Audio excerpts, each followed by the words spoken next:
يصف قل إن كنتم تحبون الله فاتبعوني يحببكم الله ويغفر لكم ذنوبكم والله غفور رحيم.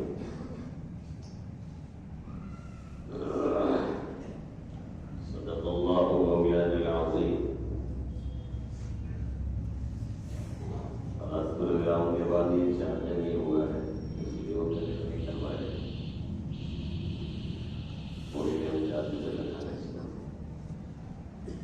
ایسے ہی بنا وہیں سے. میرے محترم بزرگوں اور دوستوں، میرے غیور نوجوان ساتھیوں،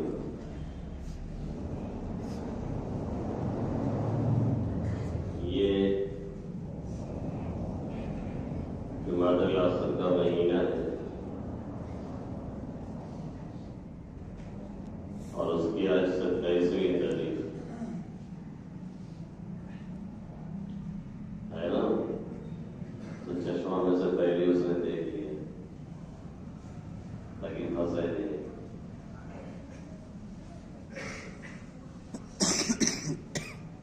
اس کے بعد رجب کا مہینہ شروع ہونے والا ہے.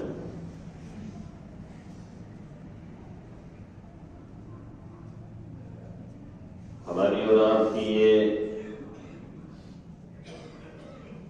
بدقسمتی کہیے یا جہالت کہیے کہ عموماً جو ہمیں کرنا ہوتا ہے وہ ہم نہیں کرتے. قرآن و سنت سے جو باتیں محفوظ ہوتی ہیں، جو ثابت ہوتی ہیں اور جس کے کرنے کا ہمیں اور آپ کو حکم دیا گیا ہے اور جس کے نہ کرنے پر بہت سخت وعیدیں اللہ نے اور اس کے حبیب صلی اللہ علیہ وسلم نے فرمائی. بعض اعمال کے چھوڑنے پر اور ترک کرنے پر کفر تک کی باتیں حدیث میں کہی گئی. اس کی طرف ہماری اور آپ کی توجہ عموماً کم ہوتی اور جو باتیں یعنی رسومات اور بدعات کے تعلق سے ہوتی اس کو ہمارے لوگ بہت تیزی سے قبول کر لیتے اور اگر جہالت زدہ علاقے میں جہاں بھی کوئی اس طرح کی بات بتانے والا اور کہنے والا نہیں ہے تو پھر علمان الحدیث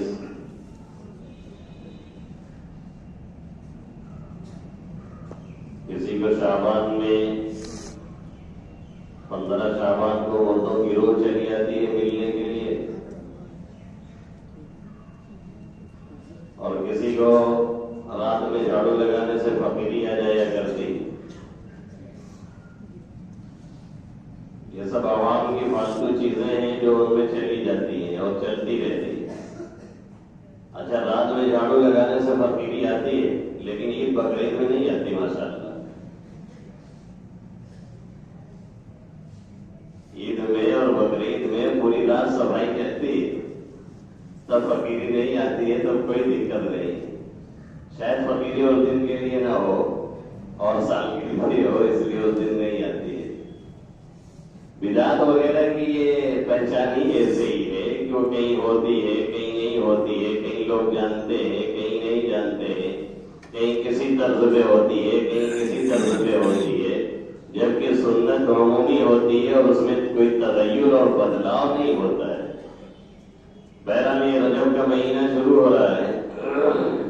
اس کے بارے میں بھی بہت سی باتیں لوگوں نے کر رکھی ہیں اور ایسی ایسی باتیں کہ اس کا دین اور ایمان سے کوئی تعلق نہیں ہے. صرف ایک بات جو صحیح حدیث سے ثابت ہے وہ کیا ہے کہ اللہ کے حبیب صلی اللہ علیہ وسلم جب رجب کا مہینہ دیکھتے تو یہ دعا پڑھا کرتے تھے. اب تو ماشاءاللہ لوگ اسٹیٹس وغیرہ پہ بھی اس کو ٹائم سے پہلے لگا لیتے ہیں تو بہت سے لوگوں کو یہ دعا یاد آ جاتی ہے. ویسے اسٹیٹس کا بھی انتظار نہ کیا کریں. بہرحال یہ دعا یاد کرنے کی ہے. اللہم بارک لنا فی رجب وشعبان وبلغنا رمضان.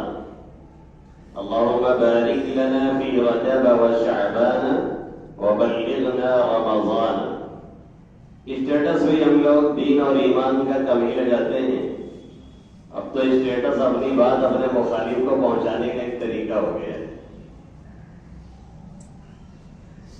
یہ ایک دم حقیقت ہے. 90% سے اوپر یہی حال ہے. جو بھی لگاتا ہے وہ دوسرے میں فورس کرنا چاہتا ہے کہ دیکھو آپ کے اندر یہ خرابی ہے, ہم میں کتنی خرابی ہے, ہم کتنا گناہوں میں ڈوبے ہیں, اخلاقیات کے اعتبار سے کتنا گرے ہوئے ہیں, معاملات ہمارے کتنے خراب ہیں. بس الامان الحفیظ. اور بعض لوگ تو نماز کے تعلق سے اور والدین کی اطاعت کے تعلق سے اور تہجد کے تعلق سے اتنا جنگ کے اسٹیٹس لگاتے ہیں کہ لگتا ہے پوری رات یہ عبادت ہی کرتے ہیں اور پٹا فجر بھی نہیں پڑتا ہے.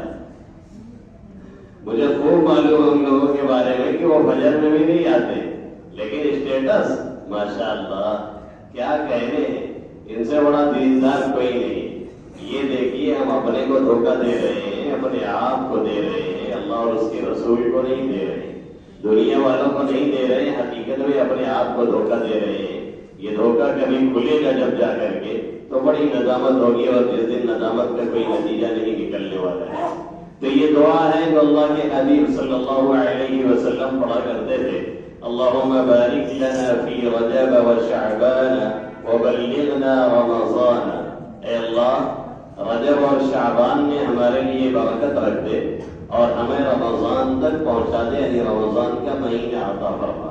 گویا 2 مہینے پہلے سے اللہ کے حبیب صلی اللہ علیہ وسلم یہ دعا مانگنے رکھتے اور یہ دعا کرتے تاکہ رمضان کا مقدس مہینہ ملے اور اس میں عبادت کا موقع ملے, اور رمضان کا مقدس مہینہ ملے اور اس کی راتوں سے فائدہ اٹھایا جائے, رمضان کا مقدس مہینہ ملے اور اس کی ساعتوں میں اللہ رب العزت کے حضور حاضری دی جائے اور اس سے بہراور ہویا جائے اور فائدہ اٹھایا جائے. یہ دعا اللہ کے حبیب صلی اللہ علیہ وسلم پڑھتے تھے. ہمیں اور آپ کو بھی پڑھنی چاہیے. 3 روز کے بعد چوتھے روز یہ دعا ہمیں پڑھنے کا موقع ملے گا. بائی چانس اگر کوئی بھول جائے اور چاند دیکھنے پہ نکلنے پہ نہیں یاد آئی یا نہیں خیال تھا تو بعد میں بھی پڑھ سکتے ہیں, کوئی ایسی بات نہیں ہے. اس میں ایک تو یہ دعا ہے اور اشتیاق اور انتظار ہے کہ اللہ کے حبیب صلی اللہ علیہ وسلم رمضان کی آمد سے 2 ماہ قبل ہی اس کے انتظار میں لگے. اس کے اشتیاق میں ہے کہ کس طرح سے یہ مہینہ ملے. ہم میں سے بہت سے ایسے ہیں کہ جب رمضان آنے کو ہوتا ہے تو ان کا دل کچوڑنے لگتا ہے اور وہ سوچتے ہیں کہ اب کس مڑائی میں چھپیں گے اور کس ہوٹل میں جا کر کے کھائیں گے اور کہاں جائیں گے اور کس ٹھیلے پہ جائیں گے. ایک مرتبہ میں اسی مہینے میں شاگن چلا گیا. شاگن کے باہر ادھر نکلا تو ایک ٹھیلے والا ٹھیلا لگایا ہوئے تھا. تو میں نے کہا کہ چچا اس رمضان میں تو بڑی مشکل ہوتی ہوگی, یہ وڑا پاؤ اور یہ چاٹ آپ کا بکتا نہیں ہوگا.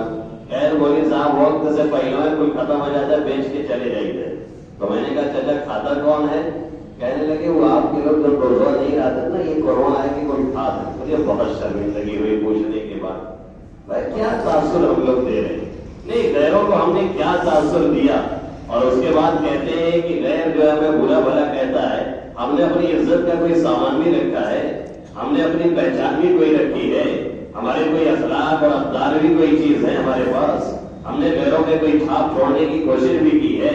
غیر تو آ کے یہ نہیں دیکھے گا کہ آپ نماز کتنی اچھی پڑھتے ہیں, غیر تو یہی دیکھے گا نا کہ آپ کا اس کے ساتھ معاملہ کیسا ہو رہا ہے, آپ کا اخلاق اور کردار کیسا ہے. باہر آپ نکلتے ہیں تو ملتے کیسے ہیں اور لوگوں کے پاس جاتے ہیں تو آپ کا رویہ کیا ہوتا ہے, یہ وہ دیکھتا ہے. یہی بھی ایک چاٹ والا ہے, پہلے ادھر اس طرف میں جاتا تھا, اب ادھر جانے کا موقع نہیں ہوتا. اور وہاں ایک دکان تھی, ایک صاحب کی دور جاتا تھا, اب نہیں جاتا, دکان نہیں ہے تو دیکھتا ہے تو دوری سے کہتا ہے مفتی صاحب ارے تمہیں دیکھ لیا, آؤ ہمارا شکر ہے کل. تو ہم نے کہا کہ اس کے اوپر کچھ ہم نے کیا نہیں ہے, بس وہ اخلاقی اثر ہے. تو ہم کبھی کبھی اس کی خیریت پوچھ لیتے ہیں اور یہ پوچھ لیتے ہیں چچا گھر پہ سب ٹھیک ٹھاک ہے, بچے بچے سب ٹھیک ٹھاک ہے. اور اگر کبھی اس نے کہہ دیا کہ بھلا بیمار ہے, بچوں کی طبیعت نہیں صحیح ہے, تو تھوڑا سا کچھ تسلی وسلی کے جملے اسے کہہ دیتے ہیں. باقی اور کچھ ہمارا اس کے ساتھ کوئی ایسا اچھا رویہ نہیں ہے جس کی بنیاد پہ ہمیں یاد رکھے. لیکن جب یہ دیکھتا ہے تو یہی کہتا ہے کہ ہم آپ کا یاد کرتے رہے, بہت دن بعد آپ دکھانے رہے. تو اس طرح سے اس کے اثرات چھوڑے جاتے ہیں. اس طرح سے اثرات نہیں چھوڑے جاتے جیسے ہم اور آپ چھوڑ رہے ہیں اور اس کے بعد کہتے ہیں کوئی اہمیت نہیں دیتا ہے. تو اللہ کے حبیب صلی اللہ علیہ وسلم یہ دعا مانگتے اللہم بارک لنا فی رجب و شعبان وبلغنا رمضان، اے اللہ رجب اور شعبان میں ہمیں برکت عطا فرما اور ہمیں رمضان المبارک کا مبارک مہینہ عطا فرما اور وہاں تک پہنچا دے۔ یہ دعا ہمیں بھی پڑھنی ہے جب یہ مہینہ شروع ہو، یہ دعا ہمیں بھی مانگنی ہے جب یہ مہینہ شروع ہو، اور اس کے بعد یہ سوچنا ہے اور دل میں یہ خیال کرنا ہے کہ ابھی سے ہم اس کو سیٹنگ میں لگ جائیں۔ یہ 2 مہینہ اس لیے پہلے دعا مانگ رہے ہیں اللہ کے حبیب صلی اللہ علیہ وسلم کہ ہم اس کے طریقے پہ لگ جائیں کہ کیسے رمضان المبارک کا مہینہ ہمیں گزارنا ہے اور کیا ترتیب ہمیں بنانی ہے اور کیسے اس میں کام کو ہمیں آگے اور پیچھے کرنا ہے اور کس طرح سے ہمیں اپنے آپ کو رمضان کے لیے فارغ کرنا ہے۔ یہ دعا اس لیے اللہ کے حبیب صلی اللہ علیہ وسلم مانگتے تھے اور یہی دعا اس مہینے میں ثابت ہے۔ باقی اس کے علاوہ بہت سی ایسی چیزیں اس مہینے میں رائج ہیں، ہمارے علاقے میں نہیں ملیں گی یا کم ملیں گی۔ بہت سے ایسے لڑکے بیٹھے ہیں جہاں پہ صرف یہی سب چیزیں ملتی ہیں اور دوسری چیزیں نہیں ملتی ہیں۔ خاص طور سے وہ بدعتی حضرات اور ان کے علماء جو بیان میں کسی ہمارے عالم کو گالی دیتے ہیں اور کسی کے کفر کا فتویٰ لگاتے ہیں اور اس کے بعد حلوہ اور ولیدہ کی بات کرتے ہیں، کبھی نہ قرآن کی بات ہوتی ہے نہ سنت کی بات ہوتی ہے۔ نجی طرز کے مجلسوں میں بھی اسی طرح کی ان کی تقاریر ہوتی ہے اور اسٹیج سے بھی اسی طرح کی ان کی تقاریر ہوتی ہے، اور اکثر تو کھلے لفظوں میں کہتے ہیں کہ جنت ہمارے لیے بنی ہوئی ہے اور جہنم دعاؤں کے لیے بنی ہوئی، نعوذ باللہ من ذالک، یعنی وہ جنت کے مالک اور ٹھیکیدار ہیں۔ اس طرح کی افواہ اور بکواس وہ کرتے رہتے ہیں اور کوئی بات جو دین اور ایمان کے تعلق سے واقعی سکھانے اور سمجھانے کی ہو وہ اپنے عوام سے نہیں کیا کرتے ہیں۔ کچھ ہی اس میں سنجیدہ ہے اور نہ اکثر غیر سنجیدہ ہے، تو اس طرح کی باتیں وہ کرتے ہیں۔ اسی میں سے ایک ہے رجب کا روزہ۔ یہ 27 رجب کا بہت سے لوگ روزہ رکھتے ہیں اور اس کو کہتے ہیں کہ یہ ہزاری روزہ ہے، یعنی ایک روزہ کا ثواب 1000 روزے کے برابر ملتا ہے۔ رمضان کی فضیلت بھی فیل ہو گئی، رمضان کی فضیلت بھی اس کے آگے فیل ہو گئی، اور کہتے ہیں کہ اللہ کے حبیب صلی اللہ علیہ وسلم کو جو کہ اس دن میں شب معراج نصیب ہوئی، آقا مدنی صلی اللہ علیہ وسلم معراج تشریف لے گئے اور معلوم کہاں تک آپ گئے تھے، اس لیے اس رات میں اگر عبادت کریں گے اور پھر روزہ رکھیں گے تو اتنے روزے کا ثواب ملے گا۔ پہلی بات تو یہی تاریخی حیثیت سے ثابت رہی کہ اللہ کے حبیب صلی اللہ علیہ وسلم معراج کس مہینے گئے تھے۔ بعض روایتوں سے پتہ چلتا ہے آپ ربیع الاول میں گئے، بعض روایتوں سے پتہ چلتا ہے آپ ربیع الثانی میں گئے، بعض روایتوں سے پتہ چلتا ہے آپ رجب میں گئے، بعض روایتوں سے پتہ چلتا ہے آپ رمضان میں گئے ہیں، بعض روایتوں سے پتہ چلتا ہے آپ شوال میں گئے ہیں۔ پھر یہ کہنا کہ اسی مہینے میں گئے ہیں، متعین طور پہ یہ بات کہاں سے درست ہے؟ اللہ کے حبیب صلی اللہ علیہ وسلم کس مہینے میں گئے ہیں اس کا کچھ پتہ نہیں مل رہا ہے۔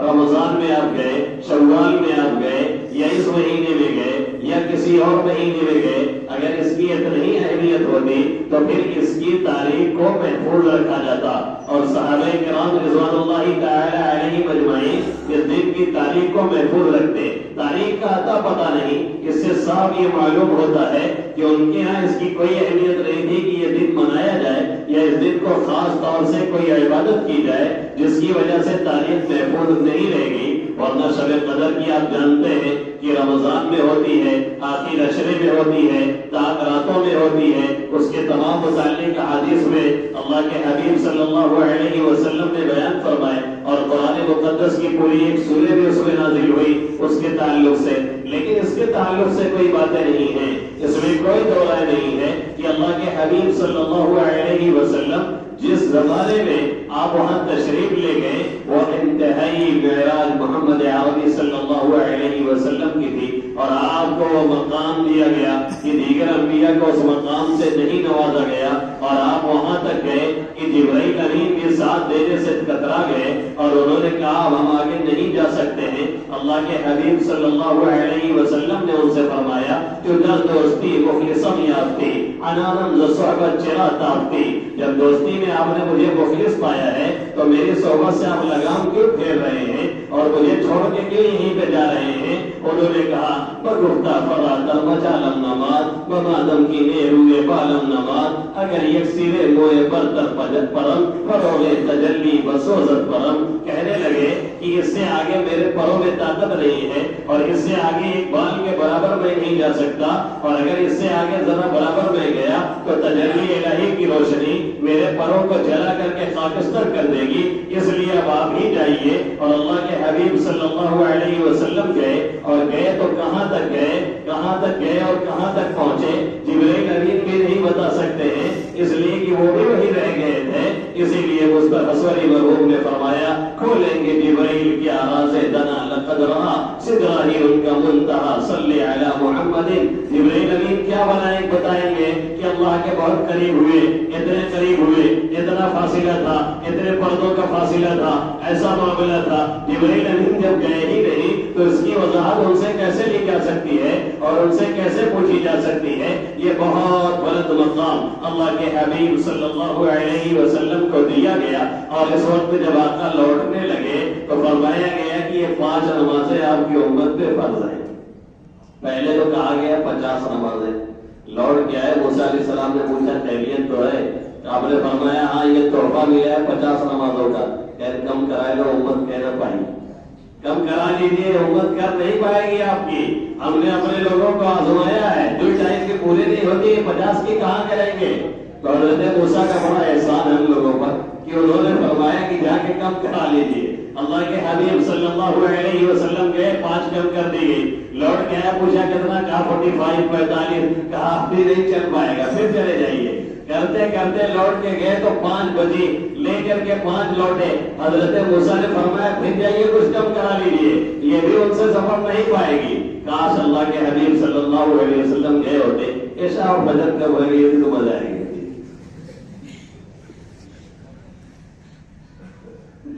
آپ صلی اللہ علیہ وسلم نے فرمایا کہ اب مجھے شرم آ رہی ہے, لیکن سنیے اس ذات کی عطا کیا ہے.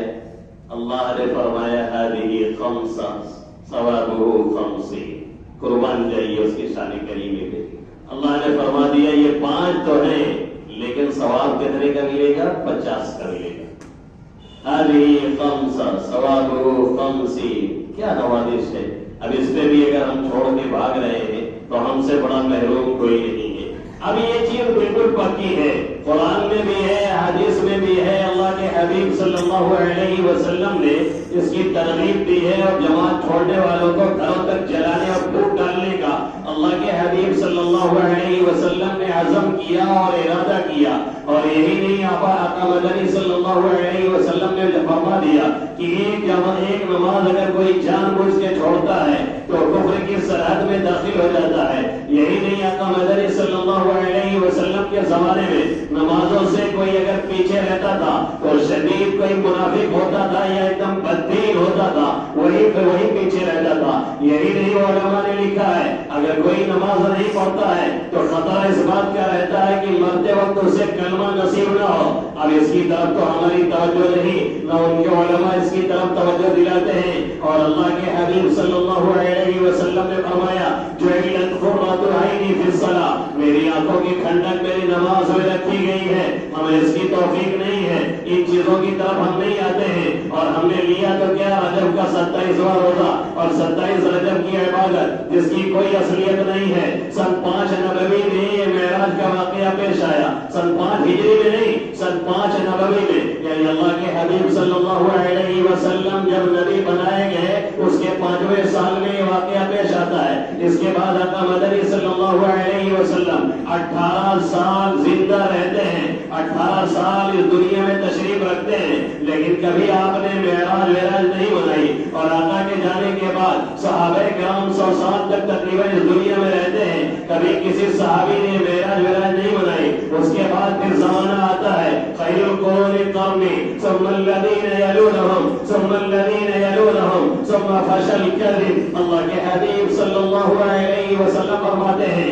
سب سے بہترین زمانہ یہ میرا زمانہ ہے, سب سے بہتر زمانے کے لوگ میرے زمانے کے لوگ ہیں, اس کے بعد پھر تابعین کا زمانہ ہے, اس کے بعد پھر تابعین کا زمانہ ہے. اس 3 صدیوں کی گارنٹی اللہ کے حبیب صلی اللہ علیہ وسلم نے لی, اور اس کے بعد فرمایا ثم یفشل الکذب, پھر بددینی عام ہو جانے لگے گی, پھر بددینی عام ہونا شروع ہوگی. اب اس میں صحابہ آتے ہیں, تابعین آتے ہیں اور تابعین آتے ہیں, اور کوئی بھی اس طرح کا کام نہیں کرتا ہے, اور کوئی اس طرح کی عبادت نہیں کرتا ہے, اور کوئی اس رات میں نہیں جاگتا ہے, اور کوئی اس رات کو 27ویں رجب کی رات سمجھ کر کے عبادت نہیں کرتا ہے. ہر رات میں عبادت ہو رہی ہے, کیونکہ ہر رات میں تہجد کا الگ ثواب ہے, اور اللہ رب العزت کی خاص رحمت آخر وقت میں متوجہ ہوتی ہے. اور کوئی شاعر کہتا ہے ہر رات کے پچھلے حصے میں سب رحمت بڑھتی رہتی ہے, جو سوتا ہے وہ کھوتا ہے, جو جگتا ہے وہ پاتا ہے. ہر رات کا یہ حال ہے. احادیث صحیحہ میں ہے, اللہ کے حبیب صلی اللہ علیہ وسلم فرماتے ہیں میرا رب آخر شب میں سمائے دنیا پہ اس نیچے والے آسمان پہ نزول فرماتا ہے, یعنی اس کی خاص رحمت متوجہ ہوتی ہے, اور اس کے بعد وہ کہتا ہے حل من مستغفر فاغفر له, ہے کوئی مغفرت کا طالب کہ میں اس کی مغفرت کر دوں. حل من مسترزق فاغفر له, ہے کوئی رزق کا طالب میں اسے رزق عطا کروں. الا من مبتلا, ہے کوئی مبتلا مصیبت میں اسے عافیت دوں, ہے کوئی پریشانی میں گھرا ہوا میں اسے صحت دوں. کذا کذا, اس طرح سے اعلان صبح تک چلتا رہتا ہے, اور جہاں تک کہ طلوع فجر ہوتی ہے تب یہ اعلان رکتا ہے. تب تو ہم میں سے کوئی نہیں اٹھتا, ہم میں سے کوئی نہیں مانتا, ہم میں سے کوئی نہیں پکارتا, ہم میں سے کوئی اس رات میں اسے نہیں مانتا اور نہیں پکارتا. اور یہ کھڑی ہوئی ایک بات لے کر کے آئی جا رہی ہے, اور اس کے بعد کہا جا رہا ہے کہ ہمیں عبادت کا بڑا شوق ہے. اگر صحابہ کرام اور تابعین اور تابعین سے زیادہ آپ کو چربا اور چسکا ہے اور اس کا دعویٰ ہے, تو پھر یہی کہا جائے گا کہ ایک ٹکٹ کرا لیجیے اور آگرہ میں ایک پاگل خانہ ہے وہاں پہ آپ پہنچ جائیے اور تھوڑا علاج کروا لیجیے, پھر وہاں سے واپس آئیے. کیونکہ صحابہ کرام سے پڑھ کر کے کوئی عشق نبوی میں ڈوبا ہوا نہیں ہے, اور آپ سے زیادہ ان کی اتباع میں کوئی ماہر نہیں ہے, اور سنتوں سے انحراف ان کے یہاں کبھی نہیں ہو سکتا تھا. انہوں نے نہیں کیا, اور آپ دین کے نام پہ یہ کام کر رہے ہیں. اسی لیے اللہ کے حبیب صلی اللہ علیہ وسلم نے فرمایا من احدث فی امرنا هذا ما ليس منه فهو رد, جو ہمارے دین میں کوئی ایسی بات ایجاد کرے جس کا تعلق ہمارے دین سے نہیں ہے تو وہ بات بھی رد کر دی جائے گی, اور وہ شخص بھی مردود ہوگا. یہ 27ویں رات کی عبادت کا معاملہ ہے. پھر ایک روزہ اس کے بعد لوگ رکھتے ہیں اور کہتے ہیں یہ 1000 روزہ ہے, یعنی ایک روزے کا ثواب 1000 روزے کے برابر ہے. علامہ ابن حجر شارح بخاری انہوں نے لکھا ہے کہ اس طرح کی جتنی روایات ہیں سب کے سب من گھڑت اور موضوع ہیں, کسی روایت کی کوئی اصل نہیں ہے. بلکہ ایک مرتبہ عمر فاروق رضی اللہ تعالیٰ عنہ کو یہ معلوم ہوا کہ کچھ لوگ اس دن میں روزہ خاص طور سے اہتمام کے ساتھ رکھتے ہیں. عمر فاروق گھوڑا لے کر کے نکلے اور جا کر کے جنہوں نے روزہ رکھا تھا اس کا روزہ توڑوایا اور کہا روزہ توڑو نہیں تو پھر کوڑا بھی پڑے گا اور پتہ چل جائے گا کہ کس کا کوڑا ہے. جب تک لوگ پیالے میں ہاتھ نہ ڈال دیتے, یعنی جب تک پانی نہ پی لیتے یا کچھ کھا نہ لیتے, تب تک عمر فاروق وہاں سے ہٹتے نہیں تھے. اب سوال یہ ہے کہ ایک روزہ رکھ کر کے کون سا جرم کر دیا, اور ایک روزہ رکھا تو عبادت کا کام ہی کیا ہے, کوئی غلط کام تو نہیں کیا بظاہر. لیکن عمر فاروق رضی اللہ تعالیٰ یہ بتلانا چاہتے تھے دین ممنانی کا نام نہیں ہے, دین اپنے خواہش کا نام نہیں ہے, دین اپنی سوچ سے چلنے کا نام نہیں ہے. کام ان کا, رائے اپنی, یہی بدعت ہے اور اسی بدعت سے روکا جاتا ہے, اور اسی کو روکنے کا کام عمر فاروق رضی اللہ تعالیٰ عنہ نے کیا. اور یہ بتلا دیا کہ دین اتباع کا نام ہے. کس کی اتباع؟ اللہ اور اس کے رسول صلی اللہ علیہ وسلم کی. کس کی اتباع؟ محمد عربی صلی اللہ علیہ وسلم کی, اور آپ کے جانشین صحابہ کرام کی, اور ان تابعین کی جن کے بارے میں اللہ کے حبیب صلی اللہ علیہ وسلم نے گارنٹی دی اور گواہی دی کہ یہ نیک لوگ ہیں ان لوگوں کی اتباع، اس کے ہٹ کر کے دین میں کوئی بھی طریقہ ایجاد کیا جائے اور دیکھنے میں کتنا ہی اچھا لگے اور یہ سمجھ میں آئے کہ ہم بہت عبادت کر رہے ہیں، اس عبادت کی کوئی حیثیت اللہ کے یہاں نہیں ہے، بلکہ اس پر مزید پکڑ کی جائے گی۔ جیسے مغرب کی نماز ہمیں 3 پڑھنی ہے، ہم 4 رکعت پڑھ لیں اور کوئی کہے کہ بھیا 4 پڑھ کر کے آپ نے گڑبڑ کیا، آپ کی نماز نہیں ہوئی، تو آپ کہیں یار آپ بھی عجیب ہیں، ہم نے 1 رکعت زیادہ پڑھی ہے اور آپ کہہ رہے ہیں کہ آپ نے غلط کیا ہے، ہم نے چوری تو نہیں کی، ہم نے ڈاکہ تو نہیں ڈالا، ہم نے کوئی اور غلطی تو نہیں کی۔ یقیناً بہت بڑی غلطی کی ہے کہ اللہ اور اللہ کے حبیب صلی اللہ علیہ وسلم نے جو اصول اور ضابطہ بتلایا تھا اور دین کا جو معیار بتلایا تھا اس سے ہٹ کر کے ہم نے اپنی منمانی شروع کر دی۔ اسی لیے سر اقبال نے کبھی اعتراض کرتے ہوئے کہا تھا شراب نوشی کے بارے میں، اور انہوں نے کہا یہ ہے میں کشی کا ایک مسئلہ کہ مجھے کچھ اس میں کلام ہے۔ میں کشی یعنی شراب نوشی، یہ ہے میں کشی کا ایک مسئلہ کہ مجھے کچھ اس میں کلام ہے۔ یہ شراب نوشی کا ایک مسئلہ ہے، مجھے اعتراض اس میں ہے۔ اعتراض کیا ہے؟ وہ اس جہاں میں حرام ہے، وہی خلد میں حلال ہے، اس دنیا میں وہی حرام ہے اور جنت میں وہی حلال ہو جائے گا اور لوگ پیئیں گے اور مست رہیں گے۔ اس کا جواب بہت کچھ دیا جا سکتا تھا اور یہ کہا جا سکتا تھا کہ یہاں پینے والے پی کر کے بہکتے ہیں، یہاں پینے والے پی کر کے اور فن باتیں کرتے ہیں اور جو جتنی چڑھا لیتا ہے اور جتنے گندے گٹر میں گرتا ہے اپنے کتنی بڑا آدمی وہ بتلاتا ہے اور یہ بتانے لگتا ہے کہ ہم یہاں کے پرائم منسٹر ہیں۔ یہ جواب دیا جا سکتا تھا کہ جنت کی شراب میں ایسا کچھ بھی نہیں ہے، لیکن سر اقبال نے جواب نہیں دیا بلکہ کہا کہ تم نے پہلے ہی جملے میں غلطی کر دی ہے۔ تم نے کہا یہ میں کشی کا ایک مسئلہ، میں کشی کا نہیں، یہ ہے بندگی کا ایک مسئلہ کہ نہیں کچھ اس میں کلام ہے، وہی حکم دے تو حلال ہے، وہی روک دے تو حرام ہے۔ اسی کا نام دین ہے، اسی کا نام اتباع ہے، اسی کا نام اطاعت ہے، اسی کا پیغام دیا عمر فاروق رضی اللہ تعالیٰ عنہ نے روزہ تو ہوا کر کے یہی سمجھانے کی کوشش کی کہ دین نام اپنی خواہش پوری کرنے کا نہیں بلکہ اللہ کے حبیب صلی اللہ علیہ وسلم کی اتباع کا نام ہے۔ چلو اس کے پیچھے تو کچھ لاجک بھی تھی۔ اب آئیے 22 رجب کے کوڑے، یہ کوڑے جاری ہوئے، کہیں حلوہ پک رہا ہے، کہیں پراٹھا پک رہا ہے، کہیں ادھر سے ادھر دیکھی جا رہی ہے، کہیں ادھر سے ادھر حلوہ آ رہا ہے۔ یہ کوڑا اور یہ حلوہ اور یہ پراٹھا اور یہ بلیدہ اور یہ کھچڑا اور یہ دیگ اور اس میں موڑی ڈال کر کے کھانا، اس کا اس کے عبادت سے کیا تعلق ہے؟ یہ 22 رجب کے کوڑے ہمیں آپ کو پتا نہیں کہ کہاں سے ایجاد ہوئے ہیں، یہ شیعوں نے ایجاد کیا۔ عبداللہ ابن سبا جو شیعوں کا بانی اور موجود ہے اور حضرت علی کی محبت کا دعویٰ کر کے جو صحابہ کرام میں دار التشریح کرتا تھا اور صحابہ کرام سے پسند کرتا تھا، اسی لیے اس جماعت کو تیار کیا جس کے بارے میں اللہ کے حبیب صلی اللہ علیہ وسلم نے حضرت علی سے فرمایا تھا ایک جماعت آئے گی رفضا روافض کی، وہ تمہاری اتباع کا دعویٰ کرے گی، جب تم ان سے ملنا تو انہیں قاعدے سے قتل کرنا۔ حضرت علی نے عراق کے علاقے میں ان کو بے دردی کے ساتھ قتل بھی کیا تھا اور ان کو تلاش کر کے پیٹا اور کاٹا تھا۔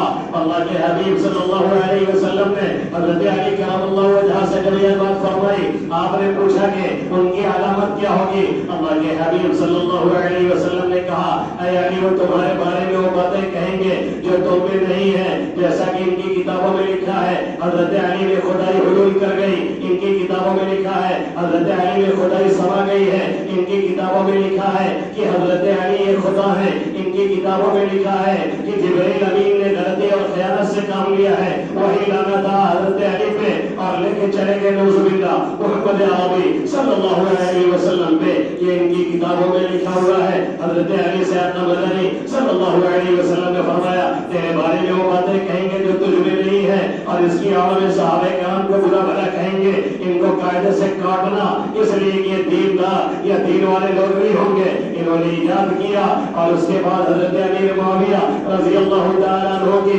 22 رجب کی وفات ہوئی ہے، انہیں کی وفات کی خوشی میں یہ اسلام دشمن یہ 22 رجب کے کوڑے کرتے تھے، اور جب تک اہل سنت والجماعت کا غلبہ تھا اور ہم اور آپ دین اور ایمان میں پکے تھے اور تسلط تھا اور پختگی تھی اور اس طرح کی چیزوں کو ہم لوگ برداشت نہیں کرتے تھے، اور اب جب سے مزاج یہ بنا کہ وہ مسلمان اللہ اللہ، وہ پر ہمن رام